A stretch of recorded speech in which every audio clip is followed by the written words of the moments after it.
Bolsonaro, Mauro Cid, Alexandre Ramagem, Almir Garnier, Anderson Torres, Augusto Heleno, Paulo Sérgio Nogueira e Walter Braga Neto são os réus desse julgamento que começa hoje.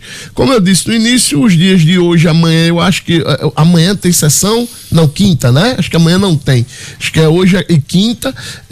Essas 2 ou 3 primeiras sessões tendem a ser meio chatas, né?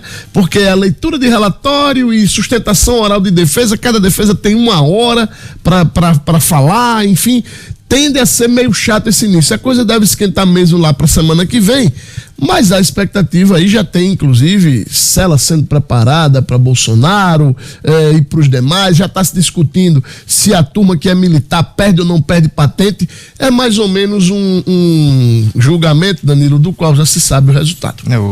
O que é de se lamentar, né? Quando você tem um julgamento ali que envolve 5 juízes diferentes, né? Que você já sabe que todos eles, ou a maioria deles, vai ter uma opinião única, que muitos deles já anteciparam o posicionamento.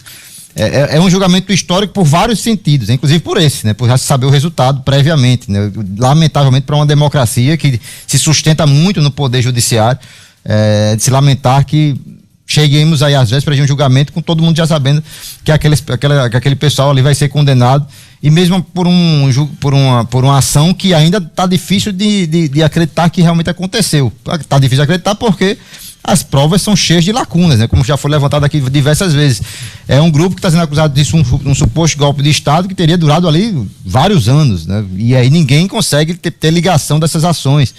É um grupo que é acusado de levantar golpe de Estado porque o presidente de ocasião havia consultado ali os seus chefes, né, do poder militar sobre um estado de sítio que está previsto na Constituição, que um ex-presidente fez isso há poucos anos atrás, né? Dilma Rousseff também consultou seus militares em relação a adotar estado de sítio no Brasil.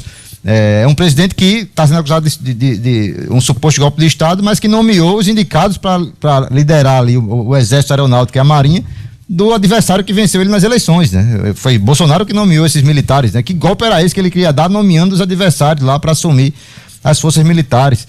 É um golpe de Estado que aconteceu no dia 8 de janeiro, segundo, né, as decisões já tomadas, né? Porque essas pessoas já estão condenadas por golpe de Estado.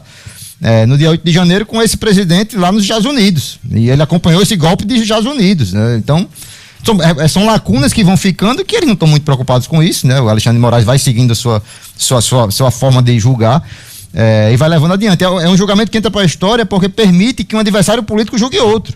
E eu não estou falando de Alexandre de Moraes, estou falando do Flávio Dino, né? Flávio Dino é adversário histórico de Bolsonaro, né? Governador, senador, né? Ex-ministro do governo Lula. Tem uma ação de Flávio Dino contra Bolsonaro e ele está lá julgando Bolsonaro como se fosse correto, né? E o Brasil fazendo de conta que isso é correto. O fato de Alexandre de Moraes estar julgando é por outro motivo que é questionável. Alexandre de Moraes está julgando um caso em que ele diz que é vítima do caso, né? Porque a história da suspeita de assassinato é contra ele. Ele vai julgar as pessoas que queriam matar ele, né? Então é um negócio meio surreal que vai acontecer. E aí no meio disso tudo ainda tem outro fato importantíssimo também que está para acontecer no Senado nessa semana, que é o pessoal lá, o Flávio Bolsonaro conseguiu aprovar a convocação lá do Eduardo, que era ex-assessor de Alexandre de Moraes no STF. Spinelli, né? Spinelli? Eu me esqueci aqui o nome. Tagliaferri. O Eduardo vai estar fora do país, né? Vai falar isso aí virtualmente aí com essa comissão lá no Senado. E aí o Alexandre de Moraes quer que esse cidadão aí seja extraditado para explicar as denúncias que ele fez contra ele. Olha, você extradita esse cidadão aí para ele explicar as denúncias que ele estava indo contra mim aqui no Brasil, para a minha ação. E o pessoal trata isso como algo normal, né? Ministro, o acusado é o senhor. Como é que o senhor vai pedir a extradição de alguém para explicar as acusações que ele estava indo contra o senhor, né? É a nova democracia relativa do Brasil. Mas vamos acompanhar o julgamento, que a gente já sabe o resultado. Já está debatendo onde ele vai ficar preso, né? Surreal isso, né? Que vai ficar preso os julgados as pessoas que vão ser julgadas hoje. E no final aí desse processo todo, a gente vai, enfim, analisar como é que vai ficar a situação política do Brasil, que chega aí num momento, como eu disse, histórico, né? Por vários motivos, esse momento é histórico aí para a democracia brasileira.